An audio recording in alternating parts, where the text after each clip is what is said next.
사랑하는 새벽나라 친구들, 여러분과 월요일 말씀을 나눌 이형목 전도사입니다. 오늘 말씀을 통해 하나님의 마음을 깨닫는 시간이 되기를 바랍니다. 우리가 역사를 돌아볼 때 한 나라가 몰락하게 되고 뒤이어 다른 나라가 새롭게 건국될 때는 여러 사건이 일어나게 됨을 볼 수 있습니다. 혁명이 일어나기도 하고 전쟁이 일어나기도 합니다.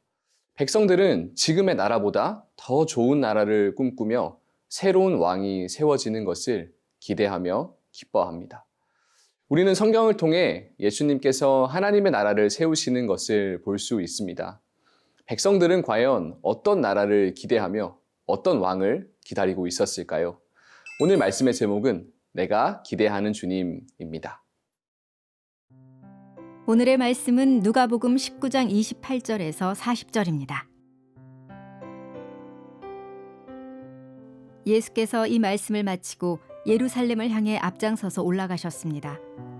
예수께서 올리브산 근처 벳바게와 베다니에 가까이 이르셨을 때 두 제자를 보내시며 말씀하셨습니다. 반대쪽 마을로 가거라. 그 마을에 들어서면 아직 아무도 탄 적이 없는 새끼 나귀 한 마리가 매어 있을 것이다. 그것을 풀어서 끌고 오라. 누가 왜 풀어가느냐고 물으면 주께서 필요로 하신다고 하라. 보냄받은 사람들이 먼저 마을로 들어가 보니 과연 예수께서 말씀하신 대로 나귀가 있었습니다. 그들이 나귀를 풀고 있는데 나귀 주인들이 그들에게 물었습니다. 무슨 일로 새끼 나귀를 푸는 거요? 그들이 대답했습니다. 주께서 필요로 하십니다. 그들은 예수께로 나귀를 끌고 와서 자기들의 겉옷을 던져 나귀 등에 얹고 예수께서 타시도록 했습니다. 사람들은 예수께서 가시는 길 위에 자기들의 겉옷을 깔아드렸습니다. 예수께서 올리브산의 내리막길에 가까이 이르시자 온 무리의 제자들이 기뻐하며 자기들이 본 모든 기적에 대해 큰 소리로 하나님을 찬양하기 시작했습니다. 복되도다 주의 이름으로 오시는 왕이여, 하늘에는 평화, 지극히 높은 곳에서는 영광. 무리 중에 있던 몇몇 바리새파 사람들이 예수께 말했습니다. 선생님, 제자들을 꾸짖으십시오. 예수께서 대답하셨습니다. 내가 너희에게 말한다. 그들이 가만히 있으면 저 돌들이라도 외칠 것이다. 예수님께서는 드디어 이스라엘의 중심지인 예루살렘으로 향하십니다. 예루살렘은 이스라엘의 수도였으며 왕이 있어야 할 자리입니다. 그렇게 제자들과 백성들은 잔뜩 기대를 하고 있었습니다. 드디어 자신들이 따르는 예수님이 이스라엘의 중심지로 들어갈 때 강력한 나라가 세워지는 것과 능력 있는 통치자가 세워지는 것을 상상하고 있었을 것입니다. 그러나 예수님은 이스라엘의 왕으로 가시는 것이 아니라 하나님의 말씀을 이루시기 위해 가시고 계셨습니다. 오늘 본문 29절, 30절의 말씀입니다. 예수께서 올리브산 근처 벳바게와 베다니에 가까이 이르셨을 때 두 제자를 보내시며 말씀하셨습니다. 반대쪽 마을로 가거라. 그 마을에 들어서면 아직 아무도 탄 적 없는 새끼 나귀 한 마리가 매어 있을 것이다. 그것을 풀어서 끌고 오라. 예수님은 예루살렘으로 입성하실 때 가장 멋있고 힘 있는 말을 타고 강력한 왕의 모습으로 들어가지 않으시고 아무도 탄 적 없는 작고 약한 새끼 나귀를 타고 들어가십니다. 이는 구약의 메시아에 대한 예언을 성취하시기 위함입니다. 스가랴 9장 9절의 말씀입니다. 시온에 따라 마음껏 기뻐하여라. 예루살렘에 따라 소리쳐라. 보아라, 내 왕이 내게로 오신다. 그는 의로우시며 구원을 베푸시는 분이다. 그는 겸손하셔서 나귀를 타시니 어린 새끼 나귀를 타고 오신다. 아멘.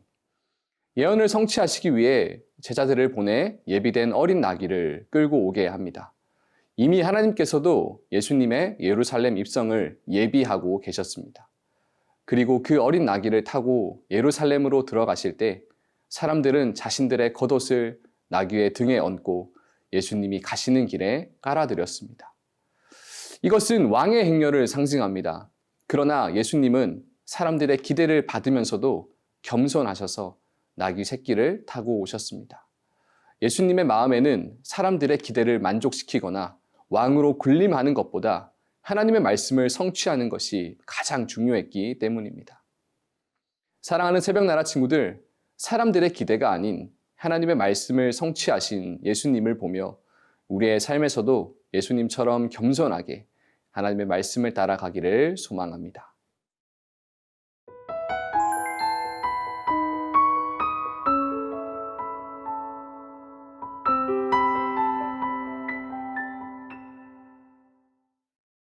온 무리의 제자들이 예수님의 예루살렘 입성을 기뻐하며 하나님을 찬양합니다. 오늘 본문 37절의 말씀입니다. 예수께서 올리브산의 내리막길에 가까이 이르시자 온 무리의 제자들이 기뻐하며 자기들이 본 모든 기적에 대해 큰 소리로 하나님을 찬양하기 시작했습니다. 예수님을 따라온 무리들은 예수님이 행하신 많은 기적을 보았고 예루살렘을 향해 들어가시는 예수님을 향해 전지전능한 왕, 강력한 왕이 세워질 것을 기대하며 찬양합니다. 분명히 예수님께서는 전능한 분이시지만 예루살렘으로 들어가시는 이유는 강력한 기적을 일으켜 힘 있는 왕국을 세우는 것이 목적이 아니었습니다. 또 한편에서는 예수님의 왕국이 만들어지는 것, 예수님의 세력이 커지는 것을 질투하는 세력이 있었습니다. 무리 중에 있던 바리새파 사람들은 자신들이 가지고 있던 종교적 권위가 무너지는 게 싫었습니다. 그래서 예수님을 견제하고 찬양하지 못하게 막았습니다. 그러나 예수님을 찬양하고 하나님께 영광 올려드리는 일을 막는 것은 불가능한 일이었습니다. 하나님은 예수님을 높이기로 예정하셨습니다. 그렇게 만일 사람들이 잠잠하다면 돌들로도 소리쳐 예수님을 찬양할 것입니다. 예수님은 온 인류를 구원하시기 위한 하나님의 아들이십니다.